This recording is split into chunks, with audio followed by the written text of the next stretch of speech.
And joining me live now is Bahraini. She's an Iran researcher at Amnesty International. Thank you very much for speaking to us today. We appreciate it. Hello, thank you for having me. Just give us a sense, first of all, of your key findings in this new report. For the past week, we've been investigating the mass unlawful killings that the Iranian authorities have carried out on an unprecedented scale, particularly since the 8th of January. The massacre of protesters has taken place while the Iranian authorities maintain an internet shutdown to hide their crimes. This internet blackout, which is now in its 7th day, has impeded the ability of human rights organizations to conduct in-depth interviews and verify the death toll. However, the information that we have managed to gather shows a horrific situation.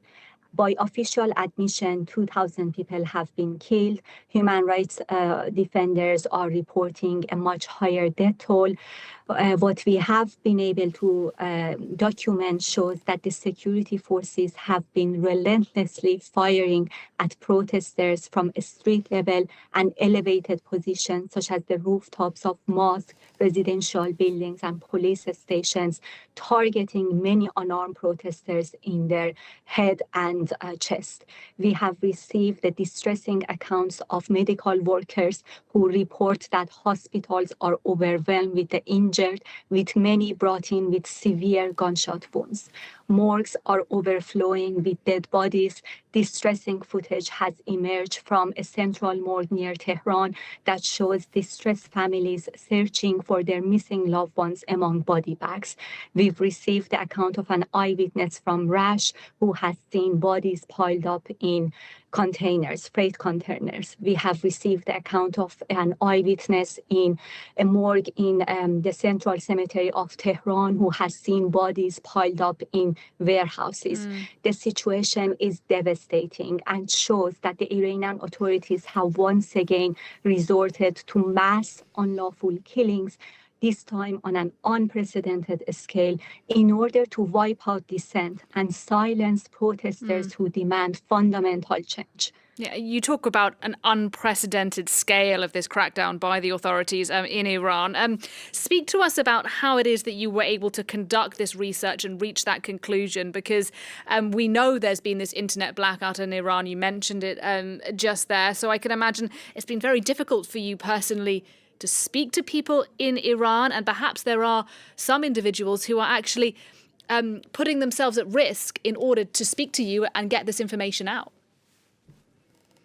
It has been extremely challenging to conduct in-depth investigations.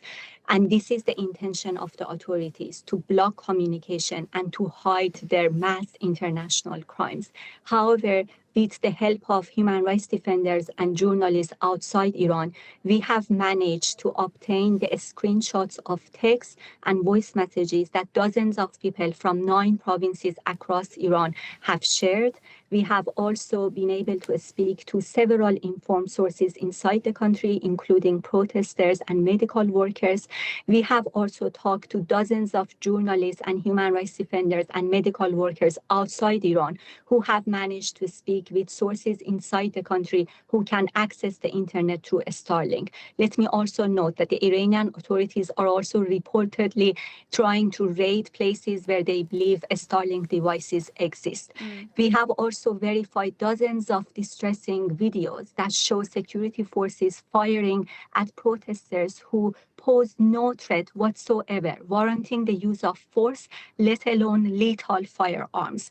The footage shows lifeless individuals on streets or on blood-stained hospital floors, or it shows protesters fleeing from gunfire or carrying injured protesters on their hands, while the Iranian authorities, the security forces, continue to shoot at them relentlessly. We've received the account of eyewitnesses who've reported how the security forces even fire at the homes of people who shelter fleeing protesters. In these accounts that we've received through text messages and voice messages from inside Iran, there are consistently urgent pleas for help and for global attention.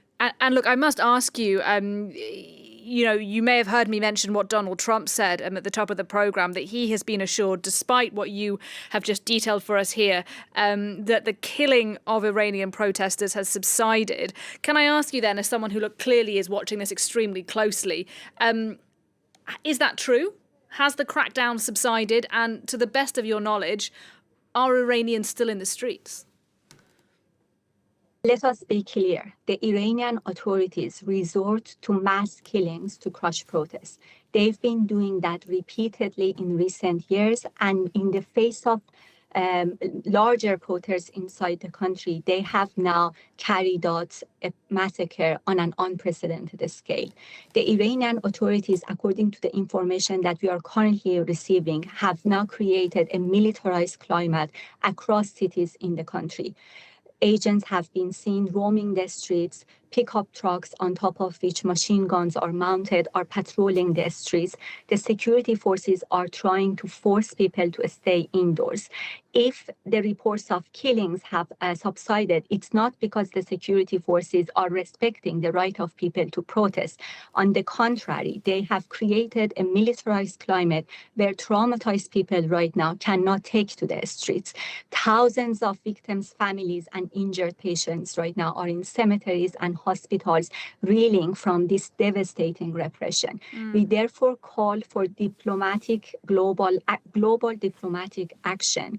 The state members of the UN must recognize that it is consistent, continuing systemic impunity that is driving this protest bloodshed, and the international community has a duty to protect protesters from further bloodshed and to signal an end to the era of impunity that has emboldened the Iranian authorities to persist in their criminal conduct.